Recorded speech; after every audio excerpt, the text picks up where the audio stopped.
कुछ पेशेंट का सवाल रहता है, मैम मेरा पीरियड्स अभी मिस हुआ ही नहीं है, लेकिन मेरा डिस्चार्ज क्यों इतना बड़ा है, मेरे वजेनल डिस्चार्ज क्यों इतना बड़ा है, मुझे क्यों इतना थकान आ रहा है, क्या मैं प्रेग्नेंट हूँ? और कैसे सब लोग तो कैसे कंफर्म करते हैं, जब पीरियड मिस होने के बाद प्रेगनेंसी टेस्ट करके कंफर्म हो जाता है प्रेग्नेंट है कि नहीं। लेकिन उससे पहले कुछ छोटी छोटी सिम्टम रहता है जो आपको समझना थोड़ा मुश्किल रहता है, खास करके जिसका फर्स्ट बेबी हो, जो पहली बार माँ बन रहे हो। तो हम लोग आज छोटी छोटी जो चेंजेस हैं, आप अच्छे से ऑब्जर्व करेंगे तो आपको पहले ही पता चलेगा आप प्रेग्नेंट हो। इसके बारे में हम लोग आज डिटेली बात करते हैं। मैं डॉक्टर लक्ष्मी राज है। प्रेगनेंसी में वजेनल डिस्चार्ज क्यों बढ़ जाती हो? आपका इम्प्लांटेशन के बाद जो आपका जो एम्ब्रियो होता है एंडोमेट्रियम लाइन में चिपकने के बाद आपका डिस्चार्ज बढ़ जाता है। इसका रीज़न है जो ब्लड सर्कुलेशन होता है, जो आपका हार्ट के आपका पूरा बॉडी का जो ब्लड सर्कुलेशन होता है वो पूरा आपका यूट्रस का तरफ चेंज हो जाता है, वो ब्लड सर्कुलेशन पूरा। तो पहले का जो यूट्रस का ब्लड सर्कुलेशन काफ़ी ज़्यादा इंक्रीज होने लगता है, तब यूट्रस का अंदर से कुछ डिस्चार्ज ज़्यादा निकलने लगते हैं।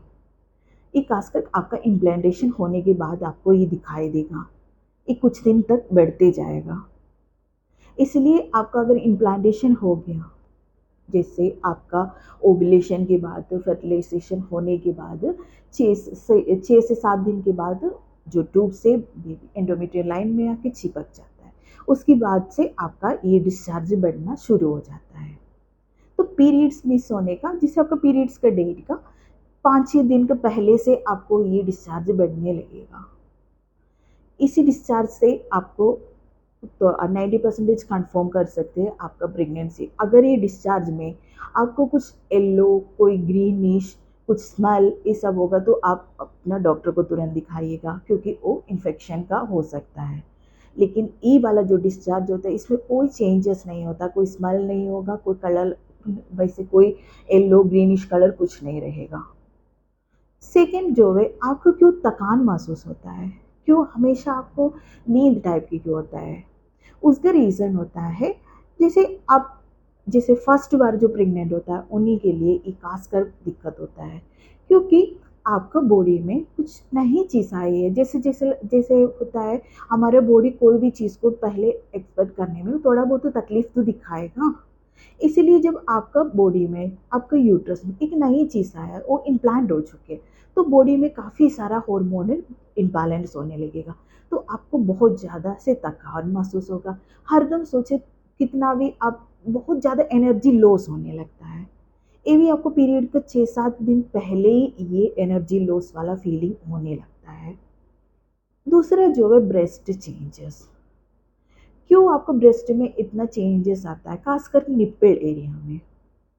बहुत लोग का निप्पल एरिया जो डार्क लगता है, वो वहाँ पे छोटे छोटे पिंपल्स टाइप के, जिससे दाना टाइप के निकलने लगता है, क्योंकि अंदर से जो है जब प्रोजेस्टेरॉन हार्मोनल अपना बॉडी में इंक्रीज होना शुरू हो जाता है, तब जो मिल्क डक्ट होता है, मिल्क का जो नली होता है, दूध का जो नली होता है, वो प्रिपेयर होना शुरू हो जाता है। तो आप लोग सोचेंगे इतना पहले से, लेकिन बहुत लोगों को क्या है, कभी कभी 4 महीने में दूध दिखने लगता है, निप्पल से डिस्चार्ज निकलने लगता है। तो ये एयरली शुरू से जब भी आपका इम्प्लांटेशन हो जाता है तो चेंजेस ब्रेस्ट में आना शुरू हो जाता है, पूरा ब्रेस्ट में नहीं होगा। खास करके आपको निप्पल एरिया में टेंडरनेस होने लगता है। बहुत पेशेंट को ये दिखता भी है पीरियड मिस होने का, जैसे आपको चेंज इम्प्लांटेशन के बाद आपको 1-2 दिन बाद ही ये स्टार्ट हो जाता है। दूसरा जो है, आपको पेल्विक एरिया में प्रेशर, जो आपका जो पेल्विक एरिया है, जैसे यूट्रस रहता है, जब भी आपका इम्प्लांटेशन हो जाता है, ऑब्वियसली बात है, जब इम्प्लांटेशन होता है यूट्रस का साइज तो लार्ज होना ही है, बल्कि में थोड़ा बहुत तो यूट्रस लार्ज हो जाएगा। तो लार्ज हो जाएगा तो हम लोग का जो यूरिन ब्लैडर होता है वो आपका यूट्रस का एकदम नीचे रहता है। जब वहाँ पे प्रेशर पड़ने लगेगा तो आपको बार बार यूरिन करने का मन करेगा, बार बार यूरिन। जैसे आपको पहले आपको दिन में 2-3 बार यूरिन जाना पड़ता है, लेकिन आपको अभी 20-20 मिनट में, 10-10 मिनट में यूरिन लगने लगेगा। ये प्रॉब्लम आपको 12 वीक्स 13 वीक्स के बाद हट जाएगा। फिर आपको जैसे आपका 7 मंथ लास्ट हो जाएगा तो फिर ये प्रॉब्लम आपको होने लगा। काफ़ी पेशेंट कहता है ना, जैसे जैसे आपको लेबर डिलीवरी 9 मंथ जब डिलीवरी स्टार्ट होने का 1-2 हफ्ते पहले कहते मैम रात भर सो नहीं पाया, बहुत यूरिन हो रहा है। तो आपका बच्चे का हेड नीचे आ जाता है, तब भी पेल्विक जो यूरिन ब्लैडर में प्रेशर होने लगता है, तब भी आपको ये टेंडेंसी होगा।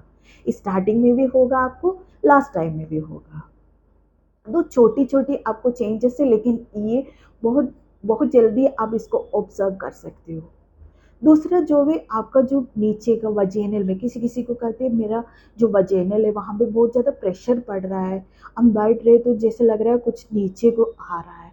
देखिए इस टाइम क्या हुआ, जब इम्प्लांटेशन वगैरह होने के बाद नीचे जो पेल्विक मसल्स होता है, हम लोग का जो सब स्ट्रेच होने लगता है। इसलिए जब आप बैठ के उठेंगे तो आपको लगेगा बहुत ज़्यादा प्रेशर पड़ने लगता है। ये आपको खासकर आपको 4 वीक्स 8 वीक्स तक ही ये प्रॉब्लम रहेगा ये। फिर आपको जैसे-जैसे आपका डेट आते जाएगा, जैसे 8 मंथ 9 मंथ फिर ये प्रॉब्लम होने लगेगा। लेकिन ये स्टार्टिंग में ही दिखते हैं, बहुत पेशेंट को ये इम्प्लांटेशन के बाद 6-7 दिन में ही ये दिखने लगता है। तो छोटी-छोटी चेंजेस हमारे बॉडी में क्यों आते हैं आप समझ गए होंगे, और इससे आप ऑब्ज़र्व कर लेंगे तो आपको पीरियड मिस होने से पहले आप थोड़ा बहुत आपको कन्फर्मेशन मिल जाएगा आप प्रेग्नेंट हो। मेरा पेशेंट के जैसे आप लोगों को भी डाउट रहेगा ना, इसीलिए मैं सोचा आप लोगों को भी ये सब शेयर करूँ। अगर आपको ये वीडियो इन्फॉर्मेशन अच्छा लगा तो मेरा वीडियो को लाइक करिएगा, चैनल को सब्सक्राइब करिएगा।